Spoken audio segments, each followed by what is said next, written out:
tardes, un gusto saludarles a esta hora en vivo en el programa de Argumentos. Un gusto acompañarles, Oriemi González, mientras Rosa Colmenares estará unas semanas de vacaciones. Gracias por estar en sintonía y como cada tarde lo hacemos a esta hora para evaluar y hacer ese análisis de los diferentes puntos de vista de la situación actual de nuestro país. Y vamos a iniciar este programa con un reporte que ha realizado nuestra compañera Milady Travieso, consultando cómo está la dinámica, el panorama político electoral y también ese llamado que se ha hecho al tema de la negociación desde diferentes puntos de vista. Así que adelante, Milady.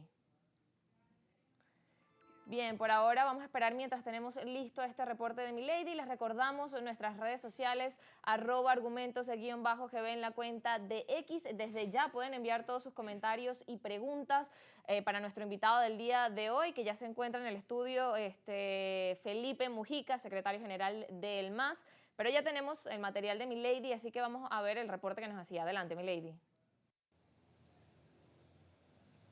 Un gusto saludar a todo el equipo. Tuvimos la oportunidad de conversar con el analista político y económico Tomás Osías, quien consideró oportuno realizar un diálogo entre el gobierno y la oposición para garantizar la paz en el país. Vamos a tener más detalles. Por la palabra yo creo que sería el diálogo. El diálogo es importante otra vez, ¿no? Estoy hablando de estos momentos, de la radiografía ahora, el diálogo. Y que para que haya diálogo es necesario que la oposición retome ese papel tan importante de conversaciones y diálogo para la paz, para evitar la violencia, para lograr realmente un clima en que el venezolano de a pie sienta que está tranquilo. Así que el papel de la mediación es importante. Empecé por la oposición, hablé de Estados Unidos, por supuesto, el Ejecutivo Nacional, pero ahora vámonos a quienes están tratando de ayudar a Venezuela a dialogar. El papel del presidente Petro es importante porque es el único camino, además, que queda abierto. Las políticas de Estados Unidos son determinantes, porque estamos a 2 horas 45 minutos, porque el 70% del plantel industrial tiene que ver con Estados Unidos y paremos de contar. Por supuesto que en este camino el papel de la economía es fundamental. Por eso hacemos un llamado a Estados Unidos de que no se le ocurra a Washington, al presidente Biden, no se le ocurra ir a un tema que el pueblo venezolano es el que sufre, que es las sanciones. Las sanciones no tienen sentido. Tenemos aquí el petróleo, estamos llevando petróleo para Estados Unidos, acabamos de pasar al 5º lugar de exportación. El analista finalmente aseguró que las políticas estadounidenses son determinantes para ambas naciones. Con este aporte informativo regresamos el contacto al estudio. Muchas gracias por el reporte, Milady. Hablando allí, Tomás Osías, sobre ese tema de llamar al diálogo y uno de los temas también que vamos a tocar con nuestro invitado. Bienvenido a Argumentos, señor Felipe Mujica, secretario general del Partido Movimiento al Socialismo. Gracias por acompañarnos esta tarde. ¿Cómo estás tú? ¿Cómo están las cosas? Todo bien. Por aquí esperando hacer ese análisis de la situación actual y que bueno, que sabemos que es un análisis bastante complejo por la situación en la que estamos. Y como veíamos, bueno, ese llamado que se hace en este entorno es hacia la negociación. Y habría entonces que hacer ese análisis. ¿Cómo lo ve, por ejemplo, desde el MAS, esta situación que está pasando en el país y cómo pudiese aplicar ese llamado hacia el diálogo, que también ha sido un llamado que desde siempre han realizado desde el partido MAS? Tú sabes que la primera cosa que debemos tratar es donde estaba colocada Venezuela el domingo 28. El domingo 28, millones de venezolanos decidimos salir a votar.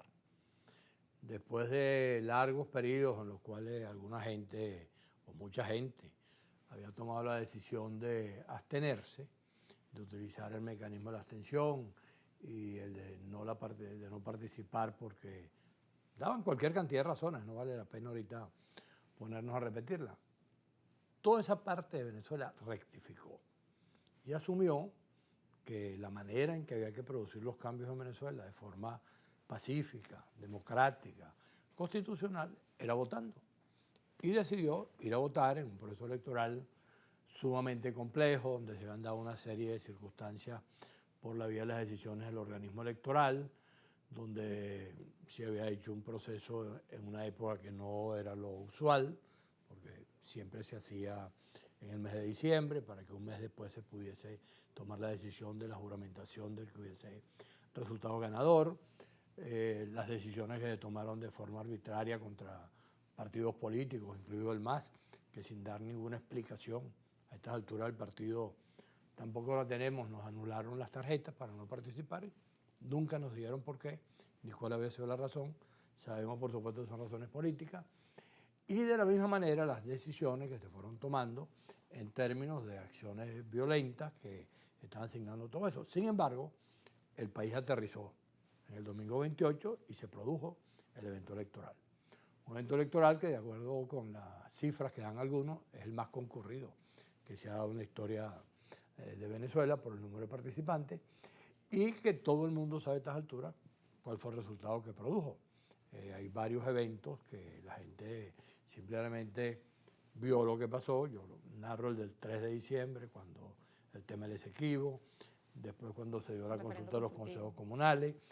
En esos casos la gente vio claramente que había una participación muy baja y vio el proceso de primarias, por ejemplo, donde se dio cuenta que la participación era amplísima y vio este también. Entonces yo aplico un refrán que dice que lo que está a la vista no necesita anteojos. Entonces la gente vio el día domingo cuál fue el resultado, lo sabían los testigos, los representantes de los partidos, los militantes de todas las organizaciones, y al final del día estaba muy claro que el resultado favorecía la candidatura de Edmundo González.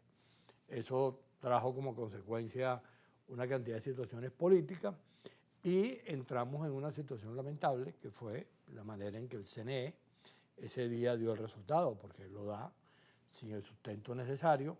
Eso fue explicado ampliamente por la declaración que después dio Enrique Márquez, donde dijo que él tenía un representante en la comisión de totalización y que no vio que nunca se hubiese totalizado allí, y hace el resto de las precisiones que hace Enrique al respecto, una declaración muy completa sobre el tema. Y todo el mundo pasa a coincidir en que, dado que las cosas se dieron de esa manera, era imprescindible que el CNE diese los pasos que estaban previstos. ¿Cuáles eran los pasos? Bueno, buscar las actas, hacer las auditorías y que del CNE surgiera una decisión X, que pudiera ser ratificar lo que había dicho Luis Amoroso ese día o cualquier otra decisión. Y esa decisión administrativa, que era la que había que tomar, era la que eventualmente, desde el punto de vista procesal ordinario, claro, y dentro de lo que debería ser normal en un proceso electoral. Exactamente. Entonces, con esa decisión, bueno, alguien podía ir al tribunal a solicitar una solución.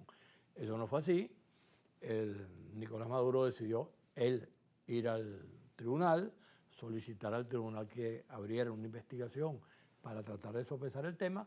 Bueno, y hoy estamos frente a una situación en la cual tenemos dos instancias, que es el CNE y el TCJ, que ambos tienen, como lo hemos dicho claramente, la responsabilidad de buscar una salida pacífica, garantizar la paz en Venezuela y a los venezolanos.